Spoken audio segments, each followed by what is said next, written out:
எல்லாருக்கும் வணக்கம். ஆன்மா அருங்கோண சக்கரம் இந்த சேனலில் உங்கள்கிட்ட சந்திக்கிறது, உங்கள்கிட்ட பேசுறது பெரும் மகிழ்ச்சியாகவும் பெரும் பாக்கியமாகவும் கருதுறேன். அதிகாலை பிரபஞ்சத்தோட மையம், அதோட கூரை பற்றி தான் பார்க்க போகிறோம். இந்த தியானத்துக்குள்ளிருந்து அறிந்த ரகசியத்தை அப்படியே உங்ககிட்ட ஒரு செயலாக இறக்கி வைக்கிறோம், ஒரு செயலாக உங்கள்கிட்ட கடத்த நினைக்கிறோம். இது ஒரு பெரிய செயல் அப்படின்னு தான் நம்ம கருதுகிறோம். இந்த ஸ்ரீ ராமச்சந்திரமூர்த்தியோட கதையும் ராவணனோட கதையும் உங்களுக்கு கேள்விப்பட்டிருப்பீங்க. அந்த மாதிரி பல்வேறுபட்ட கதைகள் நம்ம நாடுகளில், நம்ம தேசங்களில், இந்த உலகத்தில் நிகழ்ந்திருக்கிறது. இதெல்லாம் எதை தோற்றி வைக்கிறது, எதை சொல்ல விரும்புது, இதெல்லாம் எப்படி பார்க்கணும் அப்படின்னு கேட்டிங்கன்னா,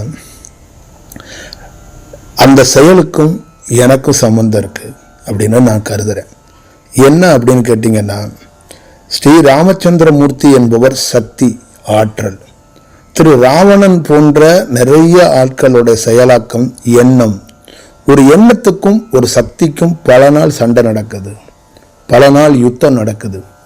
ஒரு எண்ணத்தால் உருவானவர்கள் இந்த உலகத்தை கற்பனையாக மாற்றுவதற்கு ட்ரை பண்ணுறாங்க. கடவுளை, சித்தாந்தத்தை, சித்தர்களை, தியானத்தை, இதெல்லாம் எண்ணத்தால் உருவாக்கினவங்க, எண்ணத்தால் உருவானவங்க, இறைவனிடம் வரம் பெற்றவங்க. பல நாள் பல ஆசைகளை பல செயலாக்கத்தில் போராடி பெற முடியாதவங்க ஒரு எண்ண குவியலில் ஒரு செயலாக்கத்தை உருவாக்கி ஒரு செயல்படுறாங்க. அப்போ அந்த செயல் எப்பொழுது இந்த தேசத்துக்கும் இந்த உலகத்துக்கும் இந்த மக்களுக்கும் தீமைகளையோ பெரும் துன்பத்தை விளைவிக்கிற மாதிரி ஒரு செயலாக உச்சபட்சமாக போகும்போது, அந்த சக்தி ஒரு ஆற்றலாக இருந்து அந்த எண்ண அலைவரிசையை அழிப்பதற்கான மிகப்பெரிய வேலைகளை செய்து கொண்டே இருக்கிறது.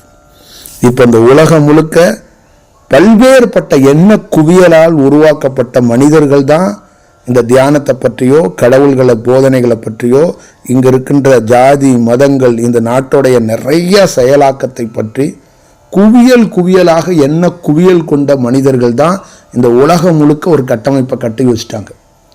இந்த உலகம் முழுக்க அந்த கட்டமைப்பில் தான் இருக்குது. இந்த கட்டமைப்பை ஒரு சக்தி கொண்டு உடைக்கணும், போர் செய்யணும். அந்த போர் எப்படி இருக்கணும்? ஆயுதம் ஏந்திய போர் இல்லை, தவத்தாலே ஒரு செயல் நடக்கும். ராமனையும் மனிதர்களாக நீங்க பார்க்க வேண்டியதில்லை. நான் பார்த்த ராமன், நான் பார்த்த அந்த ஸ்ரீ ராமச்சந்திரமூர்த்தி என்ற சக்தி, அந்த ஆற்றல், இந்த மாதிரி என்ன குவியல்ல என்ன செயலாக்கத்துக்குள்ள இந்த உலகத்துல பெருக்கெடுத்து போய் நிற்பவர்கள், கடவுளையே ஒரு பெரிய செயலாக, ஒரு பெரும் செயலாக, இப்படித்தான் கடவுள் இருக்கிறாரு, கடவுளுடைய செயலாக்கம் இந்த மாதிரி சொல்லி ஒரு பெரும் செயலாக செய்து வைத்திருக்கிறவர்களை இந்த பேர் சக்தி என்ன பண்ணுதுன்னா, ஒரு காலகட்டத்தில் போனால் அந்த எண்ண அதிர்வலைகளை எண்ணத்தால் தோற்றி வைக்கிற அதிகமாக உருவாகிவிடும். அப்போ இந்த மக்கள் அனைவர்களுமே நிஜத்தை அறிந்து கொள்வதற்கு வாய்ப்புகளே இல்லாமல் போய்விடும்னு ஸ்ரீ ராமச்சந்திரமூர்த்தியோட சக்தியை பயன்படுத்தி இந்த எண்ண அதிர்வலைகளை கொண்ட செயலாக்கத்தை அளித்தார்கள். இந்த தியானத்தால் உயிர் ஆற்றலாக கொண்ட சக்தியை வைத்து கொண்டு இந்த எண்ண குவியல்கள் இருக்கின்ற செயல்களை அழித்து நொறுக்கி அதை ஓரமாக வச்சதுக்கு அப்புறம்தான் அங்கு நிஜம் கொஞ்சம் தோன்றப்படும். அங்கு நிஜமான சக்திகள் கொஞ்சம் வேற யோகிகள், துறவிகள் தோன்றுவதற்கான ஒரு வாய்ப்புகள் உருவாக்கப்படும். அப்படிதான் ஒரு செயல்.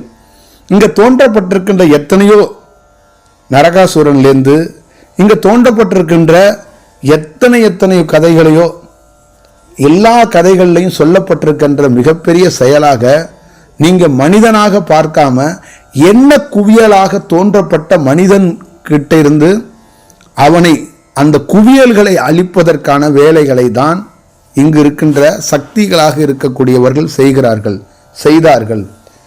இப்ப என் போன்ற அனுபவம் பெற்றவர்கள் இந்த உலகத்தில் நான் பார்க்கிறது, எனக்கு கொடுக்கப்பட்டிருக்கிற பணிகள், இங்கு என்ன குவியலாக கடவுள்களை பற்றியும் சித்தர்களை பற்றியும் போதனைகளை பற்றியும் சொல்லி குமிக்கப்பட்டிருக்கின்ற இந்த செயலாக்கத்தை அழிப்பதற்கும் இந்த செயலிலிருந்து மக்கள் விடுபடுவதற்கும் ஒரு பெரிய பணியையும் பெரிய செயலையும் பார்க்கணும் அப்படிங்கிறது தான் என்னுடைய செயலாக நான் கருதுகிறேன்.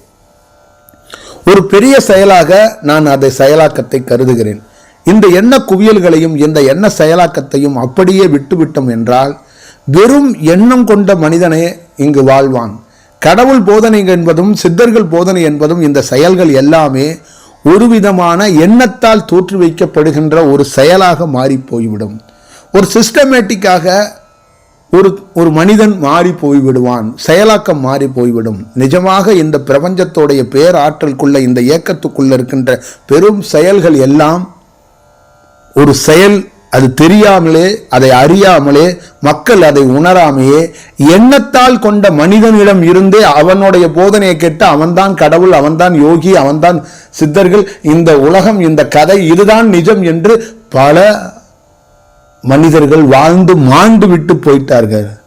இப்ப நம்ம எப்படி இருக்கிறோம்னா குவியலாக கொண்ட எண்ண பதிவுகளை கொண்ட பெரிய பிரம்மாண்ட மனிதனால் கட்டமைக்கப்பட்டிருக்கின்ற இறை ஆற்றல்கள் போதனைகளை கேட்டு இறை ஆற்றல்களோட ஒரு செயலை கேட்டு அதுதான் நிஜம்னு கூட்டமாக போய் கொண்டிருக்கிறார்கள். அந்த எண்ண அலைவரிசைகளை அழித்து அதோடைய செயலாக்கம் இல்லை. நிஜமாக உண்மையாக எந்த சூழல்லையும் நீங்கள் அளவிட முடியாத, கற்பனை பண்ணி பார்க்க முடியாத ஒரு நிஜமாக பேர் ஆனந்தம் கொண்ட பிரபஞ்ச பேராற்றலாக அது நிஜம் கொண்ட சக்தி இந்த எண்ண குவியல்களை அழித்து இது நிஜம் என்பதை காட்டும். இந்த உலகத்தில் இந்த காலத்தில் காலமாற்றம் நடந்தே தீரும். காலமாற்றம் நடப்பதற்கான செயல், காலமாற்றம் நடப்பதற்கான அறிகுறி தான் எம் தோற்றமும் என்னுடைய வார்த்தையோடைய செயலும் இருக்கிறது. காலமாற்றத்தை என்னுடைய அனைத்து காணொளியையும் நீங்கள் ஒரு சோதனையாக கூட சோதித்து பார்த்து விடுங்கள். இந்த உலகத்தில் இருக்கின்ற அனைத்து குருமார்கள் லைவ்ல இங்க இருக்கிற வாழ்கிற அத்தனை குருமார்களுடைய புத்தகங்கள், உரையாடல்கள், அவர்களுடைய செயல், அவர்கள் ஆசிரமத்தில் இருக்கின்ற சித்தாந்தம் எல்லாத்தையும் எடுத்தும் நான் முதல் நாள் நவம்பர் 4ஆம் தேதி தொடங்கப்பட்ட இந்த யூடியூப் சேனல், அதிலிருந்து நான் பேசப்படுகின்ற அத்தனை காணொளியும் ஏறத்தாழ 500 சில்லற காணொளிகள் இருக்கின்றது. ஒரு 80-90க்கு மேல வீடியோவாக இருக்கின்றது. இந்த காணொளிகளை எல்லாத்தையுமே நீங்கள் ஆய்வாக செய்து பார்த்தீர்கள் என்றால் இந்த எண்ண குவியலுக்கும் ஒரு சக்திக்கும் நடக்கின்ற போராக தெரியும். இது ஒரு வார், இது ஒரு யுத்தம். இங்கு எண்ண பதிவுகளாக உங்களை நம்பகத்தன்மையான ஒரு இடத்துக்கு அழைத்து போவதற்கான ஒரு செயலாக்கத்தை செய்து கொண்டே இருக்கிறார்கள். அது அல்ல, அது செயல் அல்ல, அது தியானம் அல்ல, அது கடவுள் போதனை அல்ல, கடவுளே இப்படி அல்ல, கடவுளுடைய சித்தாந்தம் அப்படி அல்ல. மூட நம்பிக்கையும் செயலாக்கத்தை எல்லாத்தையும் கடந்து ஒரு செயல். அதே போல கடவுள் இல்லை என்று சொல்கிற அவனும் ஒரு எண்ண பதிவுகளாக அவனும் ஒரு பக்கம் நின்று மக்களை குழப்பிக் கொண்டு அவனும் வழி நடத்தி கொண்டிருக்கிறான். எந்த திசை பக்கம் திரும்பினாலும் எண்ண அலைவரிசைக்குள் கொண்ட மனிதனே இந்த உலகத்தை 4 பக்கமும் உருட்டி கொண்டிருக்கிறான். இந்த உலகத்தின் இந்த பூமிகளை, இந்த செயலாக்கத்தையும், இதை எல்லாத்தையும் ஒட்டுமொத்தமாக இந்த செயல் எப்படி இருக்கிறது என்பதற்குத்தான் இந்த பேர் ஆனந்தத்துக்குள்ள, இந்த தியானத்துக்குள்ள ஒரு பெரிய அனுபவத்தில் இவர் என்ன நிலையில் இருக்கிறார், இவர் என்ன படியில் இருக்கிறார், இவர் சமாதியில் எப்படி இருக்கிறார், இந்த மலை எப்படி இருக்கிறது, இந்த மரம் எப்படி இருக்கிறது, இந்த சுழற்சி எப்படி இருக்கிறது என்று இந்த செயல்கள் அனைத்தும் இதிலிருந்து தான் வரப்படுகிறது. இந்த செயலாக்கங்கள் அனைத்தும் சொல்லப்படுவதற்கான முக்கியமான காரணமே இதுதான். அப்பொழுது காலங்காலமாக இறைவன் என்பது, அந்த சக்தி என்பது இந்த எண்ண அலைவரிசைகள் ஒரு காலகட்டத்தில் ஆக்கிரமிச்சு நின்றோம். அதை எதிர்த்து தான் போர் பண்ணிருக்கு, அதை தான் அழித்திருக்குது. அதுதான் மகாபாரதம் சொல்ல நினைக்கிறது, ராமாயணம் அதை தான் சொல்ல நினைக்குது. இந்த உலகத்தில் சொல்ல நினைப்பது மிகப்பெரிய செயல். எண்ணத்தால உருவான மனிதர் இந்த உலகத்தை அழித்து விடுவான். ஒரு சக்தியால இருக்கிறவன், எண்ணம் இல்லாதவன் என்ன பண்ணுவான், ஆற்றலை மட்டும் விட்டுக்கிட்டே போவான். இங்க என்ன வேணும்னு நினைக்கிறேன், ஆன்மா அருங்கோண சக்கரத்திலேருந்து என்ன விடணும்? பக்தியா, இங்க போதனையா, குரு செயலா, பரப்புரையா? எதுவும் இல்லை. ஒரு எண்ணம் இல்லாத உலகத்தை, ஒரு மனித கூட்டத்தை உருவாக்க வேண்டும். ஆன்மா அருங்கோண சக்கரத்தில் பழகின்ற ஒவ்வொருத்தனும் ஒன் பின்னால் எண்ணம் இல்லாத, எண்ணமே இல்லாத ஒவ்வொருத்தனையாக உருவாக்கும் போது அங்க மனித சமூகம் சக்தியாக, ஆற்றலாக, நிஜமாக ரூபாய் நாணயம் தேவை, அங்கே 2 ரூபா கிடக்குன்னா 1 ரூபாயை மட்டும் எடுத்துட்டு இன்னொரு ரூபாயை கீழே போட்டு போயிடுவான். இது போன்ற ஒரு தேசத்தையும் ஒரு உலகத்தை உருவாக்க வேணும். 2 இட்லி கிடக்குன்னா 1 இட்லி எனக்கு போதுமானது, இன்னொரு இட்லி இன்னொரு சகோதரியோ சகோதரனோ பின்னால் நடந்து வருவான், அவன் எடுத்துக்கொள்ளணும் போகணும். இங்க என்ன அலைவரிசை இருக்குன்னா 2 இட்லியிலையும் விஷத்தை கலந்த வச்சுட்டு போயிடுவாங்க. 2 இட்லி கிடக்கும், எவன் எடுத்தாலும் சாப்பிட்டாலும் செத்தரணும் அப்படிங்கிறதுக்காக ஒரு வேலைகள் இருக்கும். அதுதான் எண்ணத்தால் இருக்கப்படுகிறது. இந்த உலகம் முழுக்க ஒரு எண்ண அலைவரிசைகளால் இந்த உலகம் இப்பொழுது இயங்கிக் கொண்டே இருக்கிறது. இப்போ இந்த எண்ண அலைவரிசையை அழிக்கப்பட்டாக வேண்டும், தடுக்கப்பட்டாக வேண்டும். அதுதான் மிகப்பெரிய பணி. அதற்காக தான் இந்த துவக்கம், அதற்கான தான் இந்த செயலாக்கம். இந்த தியானம் என்பது, இந்த செயல் என்பது ஒரு மனிதனுடைய அந்த எண்ணத்தை சரி செய்யவில்லை என்றால் நீ என்ன தியானம் பண்ணாலும் கெட்டு போவாய். இந்த தியானம் உனக்கு போதிப்பது என்ன என்று கேட்டால், புகழ், அதிகாரம், செல்வம், காமம், ஆசை எல்லாம் கடந்த ஒரு நிதான நிலைக்கு எவன் ஒருவன் நிற்கிறானோ அவனுக்கே இந்த தியானம் கைகூடியதாக அர்த்தம். அந்த நிதானமான ஒரு செயலாக்கத்தை கையில் வைத்திருக்கிறவனுக்கு எண்ணம் இல்லை என்று பொருள். அப்பொழுது நீங்கள் எண்ணத்தை கையில் வைத்திருப்பவர்களிடம் போய் ஒரு தியானத்தையோ ஒரு போதனையோ கேட்டுக்கொண்டே இருந்தீர்கள் என்றால் உங்களுக்கு எண்ணம் இல்லாதது போல் தோன்றும். ஆனால் எண்ணத்தால் மட்டுமே நீங்கள் காலம் முழுக்க வாழ்வீர்கள். எத்தனையோ பேர்கள் பல ஆண்டுகள் தவம் செய்தும், பல ஆண்டுகள் இறை போதனையை கேட்டும், பல ஆண்டுகள் இறை பயணமாக மேற்கொண்டும், பல ஆண்டுகள் இறை கோவில்களே சுற்றி வந்தும் இந்த எண்ணத்தால் மட்டுமே வாழ்ந்து கொண்டிருக்கிறீர்கள். தேடினேன் கிடைக்கவில்லை, தேடிக்கொண்டே இருக்கிறேன் கிடைக்கவில்லை, என்னை உணர முடியவில்லை, முத்தி அடைய முடியவில்லை, ஞானம் அடைய முடியவில்லை, ஞானத்துக்குரிய செயலாக்கத்தை பெற முடியவில்லை. இறைவா, இது என்ன சோதனை, இது என்ன செயல், இது என்ன சித்தாந்தம், ஏன் எனக்கு இப்படி சோதனை என்று கேட்டால் நீங்களும் என்னவான், உங்களை சுற்றி இருக்கின்ற செயல்களும் என்னைவான். அந்த எண்ணத்தாலே இந்த செயலாக்கங்கள் நிகழ்த்தப்படுவதனால், இந்த எண்ணம் குவியலால் உங்களை வழிநடத்தப்படுவதனால் அந்த உண்மையான பேராற்றலை உங்களால் உணர முடியவில்லை. அந்த உண்மையான பேராற்றல் எப்பொழுது ஒருவன் கிரகிக்கப்படுகிறானோ, ஒருவன் சுவாசிக்கப்படுகிறானோ, ஒருவன் அதிலிருந்து ஒரு செயலாக்கத்தை தொடங்குகிறானோ, மெல்ல மெல்லமாக விடியலை நோக்கி, ஒரு நல்ல பயணத்தை நோக்கி, ஒரு நல்ல செயலாக்கத்தை நோக்கி அவன் செல்கிறான் என்று பொருள். இதுதான் காலங்காலமாக இறைவன் தோன்றி சில மனிதர்களை, சில அரக்கர்களை அழித்தார் என்பதற்கு பொருள். அதான் எந்த போரும் எந்த யுத்தமும் வேற மாதிரி நடக்கல. ஒரு எண்ணத்துக்கும் ஒரு ஆற்றலுக்கும் சண்டை, இதுதான் போர். சிவபெருமான் பல அவதாரங்கள் எடுத்து, பெருமாள் பல அவதாரங்கள் எடுத்து ஒரு செயலாக்கம் செய்ததற்கும் நான் பல நாளுக்கு முன்னாடியே சொல்லிட்டேன். 5 மாதங்களுக்கு முன்னாடி என்னுடைய சத்சங்கங்களில் இங்கு எழுதப்பட்டிருக்கின்ற பரசுராமனுடைய கதையில் தன்னுடைய தாயோட தலையை கொய்தார், தன்னுடைய தாயோடைய செயலாக்கத்தை செய்தார் என்பதற்கு கூட என்னுடைய விளக்கம் என்ன என்று இருக்கு கேட்டால், தாயோடைய எண்ணம் அந்த நேரத்துக்குள் ஒரு சலனம் வந்து விட்டது. அந்த எண்ணம் சரியாக இல்லை. அந்த எண்ணம் மாறிடுச்சுன்னா சுற்றி இருக்கிறவர்கள் அனைவர்களும் இந்த தியானம் பாதித்து விடும், இந்த ஞானம் பாதித்து விடும். ஒரு சொட்டு விஷத்தை கூட சரி செஞ்சிடலாம். ஆனால் ஒரு எண்ணம் இருக்கு பார்த்தீங்களா, அது எத்தனையோ மனிதனுடைய செயலாக்கத்தை அழித்து விடும், எத்தனையோ மனிதன்களுடைய போக்கை மாற்றி போட்டு போயிடும், அதுதான் களைச்சி போட்டு போயிருங்கிறது.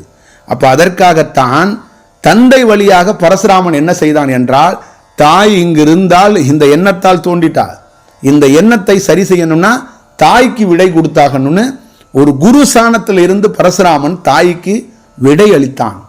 மீண்டும் ஒரு பிறப்படுத்துவார்கள். இந்த செயலாக்கத்தில் இருந்தால் என் போன்றவர்கள், இங்க இருக்கும் ஞானவான்கள் எல்லோருக்கும் உங்கள் எண்ண அலைவரிசை பாதித்துவிடும், ஒரு ஆசை தோன்றிவிடும். அவங்க தண்ணி எடுக்க போகும்போது ஒரு ஆசை வந்துச்சு, ஒரு செயல் வந்துச்சுன்னு சொன்னாங்கல்ல, அதுதான் எண்ணம். அந்த எண்ண அலைவரிசைகள் பரவிவிடக் கூடாதுங்கிறதுக்காக தாய்க்கு கூட விடை கொடுத்தான் பரசுராமன், தாய்க்கு கூட முத்தி அளித்தான் பரசுராமன். உயர்ந்த செயலை, பெரும் உயர்ந்த செயலை செய்தவன் பரசுராமன். இந்த செயலாக்கத்தை அறிந்து தெரிந்து அகத்தியருடைய அந்த பாவநாச நதி கொட்டுகின்ற இடத்தில் பரசுராமன் யார், நாம் யார் என்பதை துல்லியமாக அறிந்தோம். அதற்காகத்தான் அந்த செயலை அடுத்த சத்சங்கத்திலே பரசுராமனுக்கும் அவன் தாய்க்கும் உள்ள செயலாக்கத்தை உரையாக நிகழ்த்தினோம். இந்த உரையை இந்த உலகத்தில் எந்த மூலையில் இருந்தாலும் பரசுராமனுக்கும் பரசுராமன் தாய்க்கு நிகழ்த்தப்பட்ட செயலை சொல்லிவிட சொல்லுங்கள், கூறிவிட சொல்லுங்கள். இதுதான் இருக்கின்ற உண்மையான செயல். அப்ப எல்லா செயலுக்குள்ளும் ஒரு குடும்பத்துக்குள்ள நீங்க இருக்கிற 10 பேரும் 10 விதமான எண்ண அலைவரிசைகள். இதுதான் இந்த உலகத்திலே பெரும் ரசாயனம் கொண்ட செயல். ஒரு உலகத்தில் ரசாயனத்துக்குள்ள இந்த உலகத்தை எப்படியாவது கொஞ்சம் இந்த ரசாயனமா இருக்கிறத கூட அதிலிருந்து தப்பித்து கொண்டவன் கூட இருக்கு. எத்தனையோ உலக போர் நடந்து பெரிய பெரிய வெடிகுண்டு போட்டு ஜப்பான் மாதிரி நாடு கூட மீண்டு வந்ததற்கு. ஆனா எண்ணத்தால போடுகிற வெடிகுண்டிலிருந்து மனித சமூகம் பல தலைமுறையாக பாதித்து விடும். எத்தனை தலைமுறை? ஒரு தலைமுறை 2 தலைமுறை இல்ல, பல தலைமுறைகள் பாதிச்சிடும். இப்ப உங்கள்கிட்ட இருக்கிற பழக்க வழக்கம், உங்கள்கிட்ட இருக்கிற செயல், இந்த உலகத்துல ஏதாவது ஒரு புது செயலை செய்ய முடியுமா? ஏன்? எண்ணத்தால எல்லாத்தையும் கட்டமைச்சிட்டாங்க. நீங்க இந்த செயல் வேணும்னா இன்னும் 50 பேர் வந்து போராடுவான், 50 பேர் உங்களை அடிக்க வருவான், உங்களை கொளுத்த கூட வருவான். இந்த நாட்டில் உடனே ஒரு சட்டத்தை மாற்ற முடியுமா? மாற்ற முடியாது. இந்த நாட்டில் ஒரு புது செயலை கொண்டு வர முடியுமா? கொண்டு வர முடியாது. ஏன்னா எல்லா செயலும் எண்ணத்தாலே நிற்கிறது. பெரும் சக்தி கொண்டவன், பெரும் செயல் கொண்டவன் அந்த செயலாக்கத்தை செய்வதற்கான காலம் வரட்டும்னு காத்திருந்தான். இந்த போர் நடத்தப்பட்டாவனும் இந்த எண்ணங்களை அனைத்தும் அழிக்கப்பட்டாதான் இந்த உலகம் முழுக்க மனித சமூகத்துக்கு அன்றுதான் சுதந்திரம், அன்றுதான் விடியல். அதுதான் கால மாற்றம், அதுதான் பருவ மாற்றம், அதுதான் யுகத்துடைய மாற்றம். இப்பொழுது அந்த யுக மாற்றம், அந்த கால மாற்றம், அந்த பருவ மாற்றம், அந்த நேர மாற்றம் வந்திருக்கிறது. இந்த எண்ண அலைவரிசைகளை கொளுத்தவில்லை என்றால் இந்த மனித சமூகத்தை எவனாலும் காப்பாற்ற முடியாது.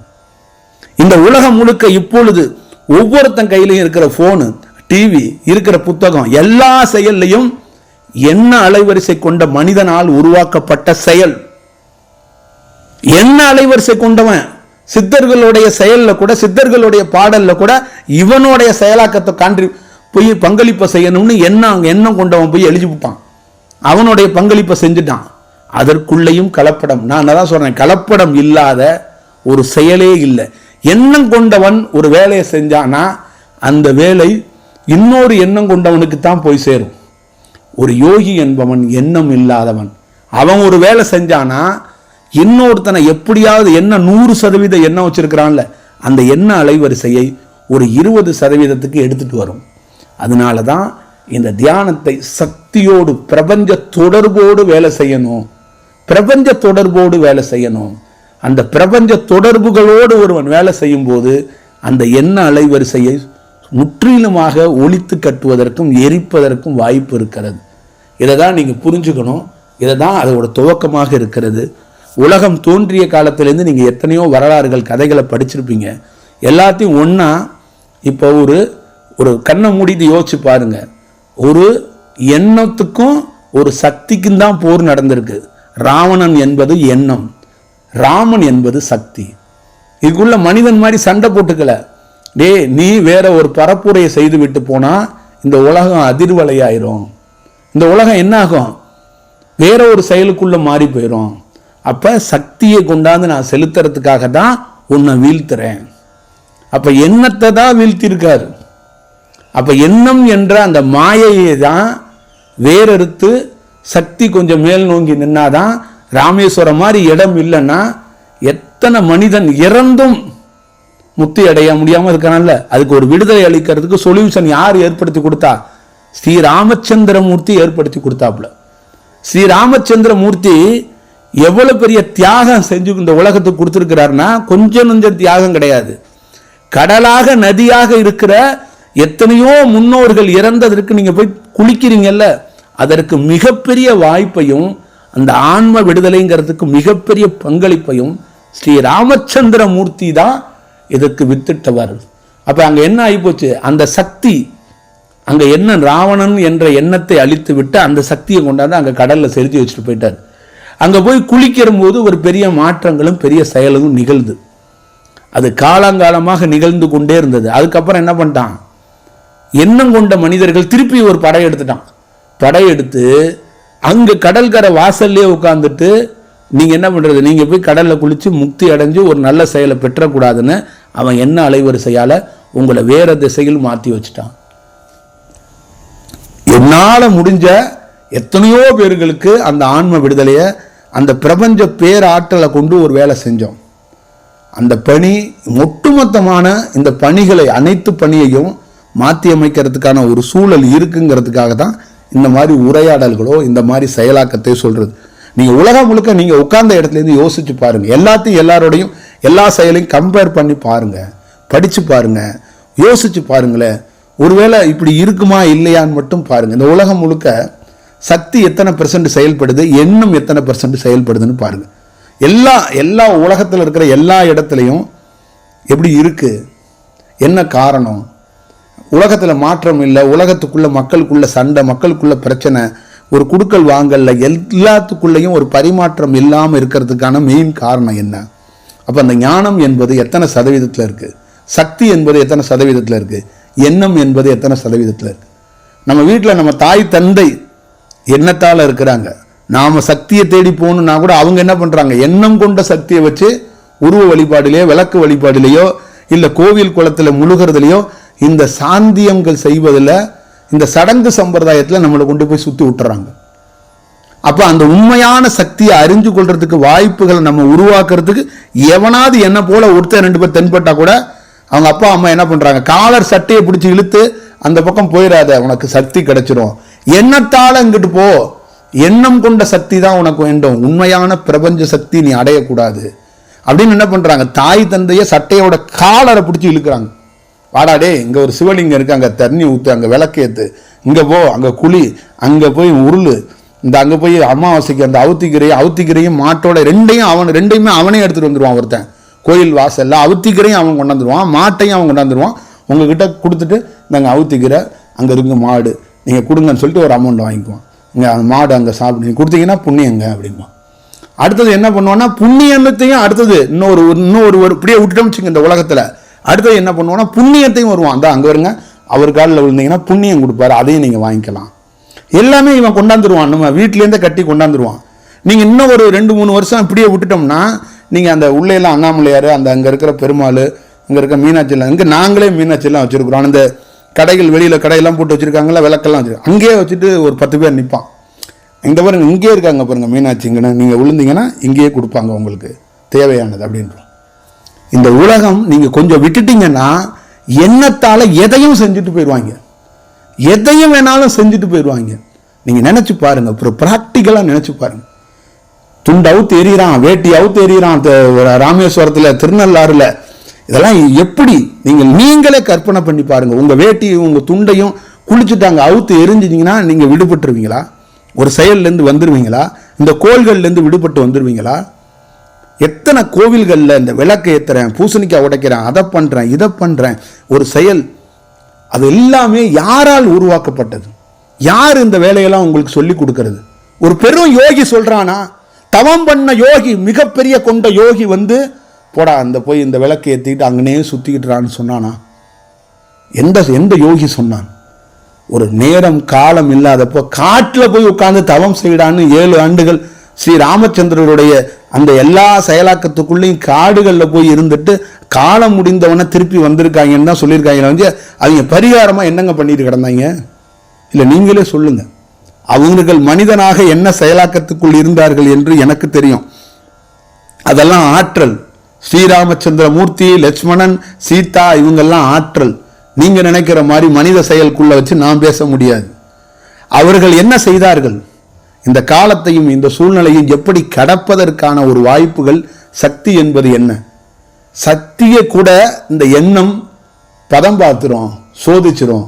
ஒரு உண்மையான யோகிய எண்ணம் கொண்ட மனிதன் என்ன பண்ணுவான்? அசிங்கப்படுத்திடுவான். எண்ணம் கொண்ட மனிதன் என்ன பண்ணுவான்? சோதிச்சு பார்த்துருவான். எண்ணம் கொண்ட மனிதன் என்ன பண்ணுவான்? ஒரு உண்மையான சக்தி கொண்ட சக்தி கிட்ட மார்க் போடுவான்.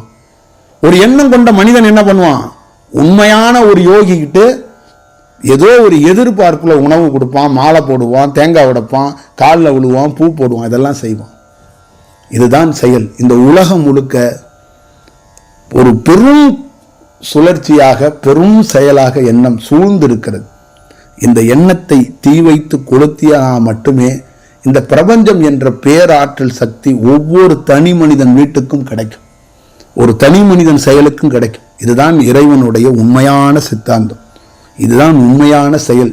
நான் தவத்தில் கண்டறிந்ததை நான் அப்படியே பார்த்ததை உங்ககிட்ட சொல்றேன். இதுக்குள்ள வேற எந்த செயலும் இல்லை. ஒரு நல்ல செயலாக்கத்தில் சந்திப்போம்.